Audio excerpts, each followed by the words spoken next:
இங்கு கூடியிருக்கும் அனைவருக்கும் என் அன்பான வணக்கம். இப்போது நான் உங்கள் முன்னால் பேச எடுத்துக்கொண்ட தலைப்பு பெண்கள் நாட்டின் கண்கள்.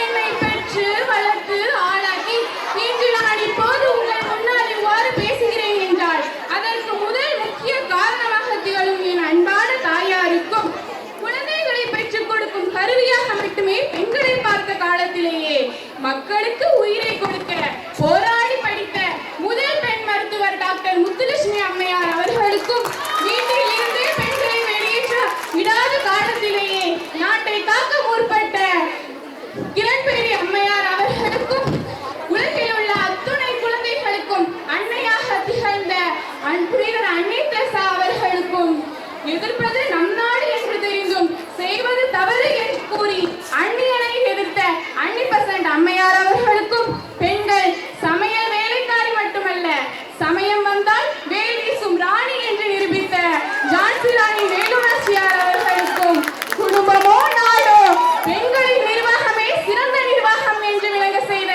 அம்மையார் இந்திரா காந்தி அவர்களுக்கும் பெண்களை வீட்டில் இருந்தே வெளியேற்ற விடாத காலத்திலேயே விண்வெளிக்கு புறப்பட்ட நம் மண்ணின் இந்திய பறவை விண்வெளி பறவை கல்பனா சாவ்லா அவர்களுக்கும் அடித்தாலும் அன்பின் அன்னையாக திகழும் அத்துணை ஆசிரியர் பெருமக்களுக்கும் எதிர்காலத்தில் சாதனை பெண்மணிகளாக திகழ இருக்கும் என் தோழிகளுக்கும் என் இனிய மகளிரின் வாழ்த்துக்களை தெரிவித்துக் கொள்கிறேன்.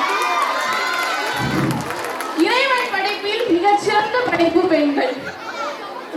உண்மை பாசத்தை உலகிற்கு தந்தவர்கள் பெண்கள். இல்லம் சிறக்க விலக வழிகாட்டுதலும் பெண்கள். தாய்மை உணர்வை தன்னகத்தை கொண்டவர்களும் பெண்கள். வாய்மை உணர்வால் உலகிற்கு வழிகாட்டுதலும் பெண்கள். இன்னும் எண்ணற்ற சிறப்புகளை பெண்கள் தன்னகத்தை கொண்டு காணப்படுகிறார்கள். இந்த அழகிய தருணத்தில் அவள் அவளால் இருப்பதே பெண்மைக்கு பேரழகு என்னும் ஒரு கவிதையை கூறி என் உரையை நிறைவு செய்கிறேன்.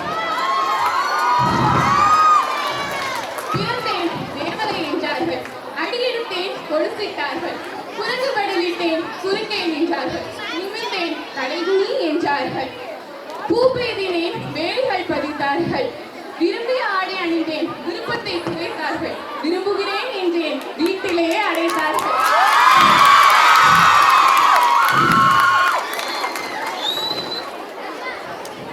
பேசினேன் மௌனமாக இரு என்றார்கள், புத்தகம் கேட்டேன் புத்திமதி சொன்னார்கள், மேலும் இதையெல்லாம் தாங்கி வெளியே வந்தேன் சாத்தான் என்றார்கள், தடைகள் பல உடைத்தேன் தரங்கட்டவள் என்றார்கள், விருப்பமின்றியும் மணந்து கொண்டு வாழ்ந்து கொள் என்றார்கள், மேலும் விருப்பமின்றியும் மணந்து கொண்டு வாழ்ந்து கொள் என்றார்கள்.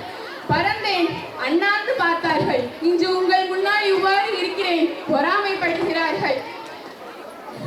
நாணம் கொள்வதை விட கண்மை இடுவதை விட தலை குனிந்து நடப்பதை விட அவள் அவளாய் இருப்பதே பெண்மைக்கு பேரழகு.